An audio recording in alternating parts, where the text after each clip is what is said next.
For the past decade or so, I've been intrigued by this question. What is true love?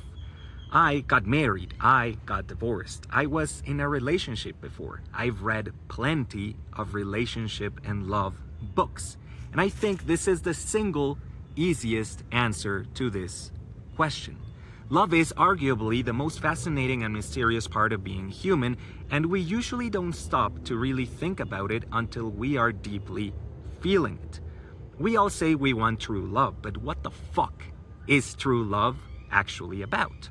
Loving your pet, your favorite food, your favorite team, or your favorite music is radically different and at the same time radically similar to loving another human being. And contrary to popular belief, it has nothing to do with romanticism, finding the one, or even having a relationship. First, I'll explain why it's radically different. Humanity is messy and diverse, so it's hard to lay down an actual definition of true love, but this is the one I came up with. Love is, in some ways, the insane wish to let another person who you do not control have enormous power over your mental state. It is letting someone into the viscera of your human emotions and sacrificing a portion of your independence and yourself to an alien entity. It is perfectly possible to guard your independence and peace so much that you become completely untied from other people's mental and emotional states, adrift in a sea of isolation with no land in sight and no other ship to lend you aid. However, the safety of solitude can very easily tip over into the delirium of loneliness, which is why we seek love in other people. The reason why love has been so twisted, corrupted, and simplified to roses, chocolates, marshmallows, and sex is because of the vast transactional dynamics in our materialistic society. A couple centuries ago, marriage was entirely looked upon as something transactional. This makes sense because humans need one another. We need rules and compromises to make business. We are inherently social creatures and rely on one another to survive. If me or my family can do business with you or your family and there's mutual benefit, then we'll marry. It used to be as simple as that. Then around the 18th century, we invented romantic love and it twisted everything.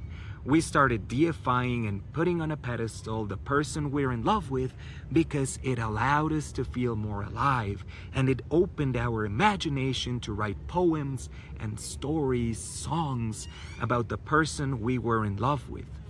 This was a curse and a blessing because it made us assume that if we felt physically, sexually, emotionally, or mentally attracted to another person, the right thing to do was to marry that person and to live happily ever after.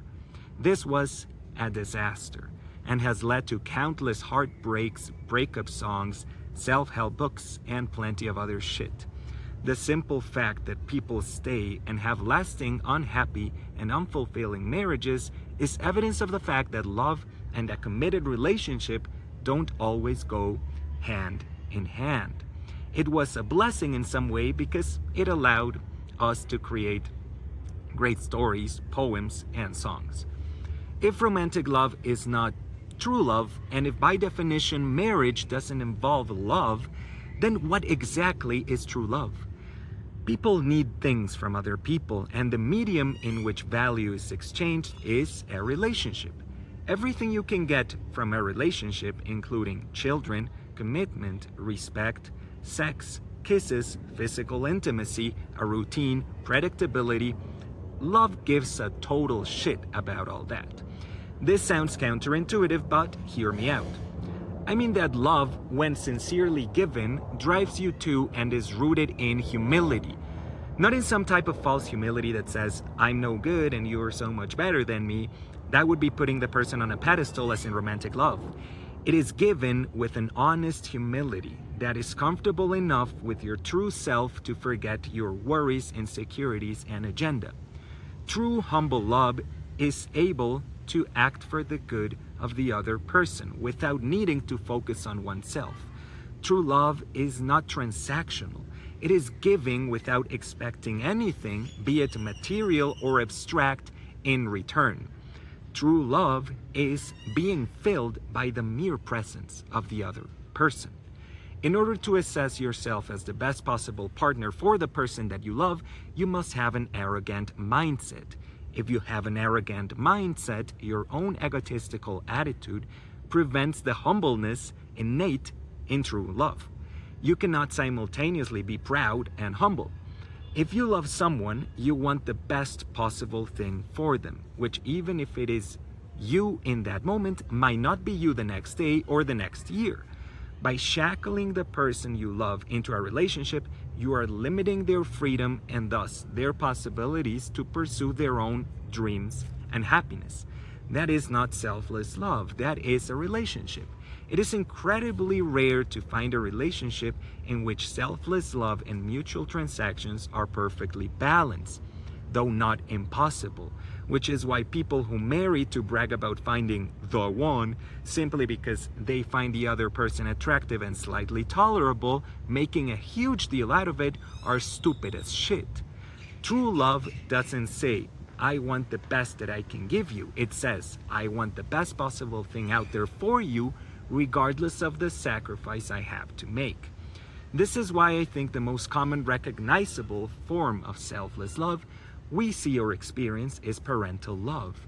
Good parents often want the best thing for their children, seeking nothing in return for their extraordinary sacrifices made for said child's fulfillment. That doesn't mean a parent has to push a child away or cut them out of their life. It just means that the relationship between them is, since birth, unequal. The weird thing about this is that in a partner relationship, we would label this as abusive because one part just gives and the other one just takes. I'll finish my train of thought by saying that humiliation and humble both have the same root, humus, meaning earth. True love is having the capacity to be so humble as to never humiliate a person who is profoundly vulnerable with you and who you are capable of hurting deeply.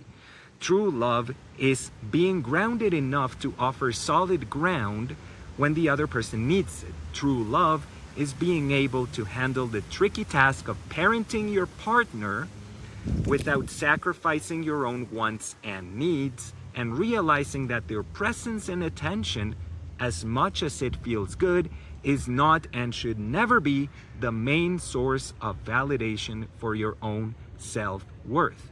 True love is realizing that there is no such thing as the love of your life. There is only love in this life. And the reason why true love is radically similar to loving your pet, your favorite food, or your favorite music is because, other than nurturing our body and our soul, we don't ask anything in return from a pet, a dish, or a song. In the same way, true love towards another person is just feeling your soul fulfilled just by them existing and being present. Thank you for watching, and share this message with whoever you think needs to hear it.